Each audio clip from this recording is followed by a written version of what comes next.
So we are closely monitoring extreme heat conditions impacting much of Europe, as well as the extreme heat impacting the more than 100 million Americans who are struggling with extreme heat conditions here at home just this week alone. The impacts of extreme weather are intensifying across the globe, including here in the United States. No one is immune from climate change. It's why the president has been rallying the world to take the decisive action needed in this decade to tackle the climate change, the climate crisis.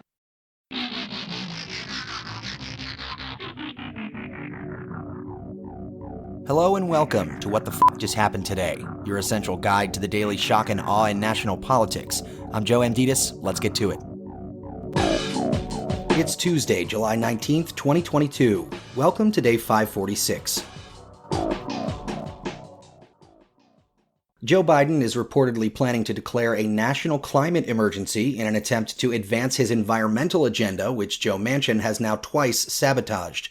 After Manchin torpedoed Democratic efforts to pass robust climate change legislation last week, Biden said that he would take strong executive action on climate, but did not provide details. White House officials, however, say Biden will announce new steps to combat climate change on Wednesday, but that he will stop short of declaring a national emergency. The White House says Biden's address will focus on, quote, tackling the climate crisis and seizing the opportunity of a clean energy future to create jobs and lower costs for families, end quote.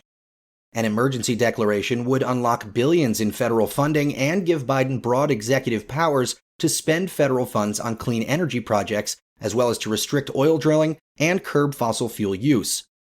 More than 100 million Americans are currently under heat advisories or warnings across the United States. The United Kingdom, meanwhile, recorded its highest ever temperature for the second day in a row, prompting British officials to declare the first ever red warning for extreme heat in England. In D.C., the House of Representatives passed legislation to codify federal protections for same-sex marriage, including a requirement that states recognize valid marriages performed in other states. 47 Republicans joined all House Democrats in passing the Respect for Marriage Act, which would repeal the Defense of Marriage Act and enshrine marriage equality into federal law. The bill also codifies the right to interracial marriage. Democratic leaders moved forward with the bill after the Supreme Court overturned Roe v. Wade and suggested that the justices might revisit cases that legalized gay marriage and contraceptive rights.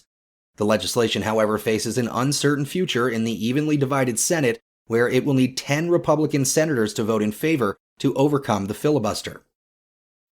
Meanwhile, the Secret Service says it can't recover the deleted text messages related to the January 6 attack on the Capitol. Homeland Security Inspector General Joseph Kafari told the January 6 committee last week that after requesting records of text messages related to the Capitol attack, he learned that, quote, many of these texts were erased as part of a device replacement program, end quote. Agents were instructed to upload any old text messages involving government business to an internal agency drive before the reset. Many agents apparently failed to do so. The National Archives asked the Secret Service to investigate the potential unauthorized deletion of agency text messages. On Thursday, Trump's former Deputy National Security Advisor will testify publicly during the January 6 committee's next hearing. Matthew Pottinger was in the White House during the Capitol riot and resigned shortly after Trump tweeted that Pence should have had more courage. Trump White House Deputy Press Secretary Sarah Matthews will also testify. Matthews also resigned on January 6, 2021. Meanwhile, Benny Thompson, the chairman of the J6 committee, has COVID-19 and will miss Thursday's primetime hearing, which begins at 8 p.m. Eastern. And finally, the Justice Department says its investigation into Trump's efforts to overturn the 2020 election results will continue even if he runs for president again. Recent reports indicate that Trump might declare that he's running again in the near future in an apparent attempt to shield himself from potential prosecution. Trump would not legally enjoy any special protections as a candidate for president. The DOJ has also added prosecutors and resources to its investigation in recent weeks. And in the polls, Ipsos says 78% of Americans believe we will never be rid of COVID-19 in our lifetime. 29% of Americans, meanwhile, say the pandemic is over, and 36% say they feel like most people around them have moved on from the pandemic, but they haven't. The New York Times says 61% of Americans think Congress should do more to address global warming, while 52% think the president should do more, and 57% think their governor should do more.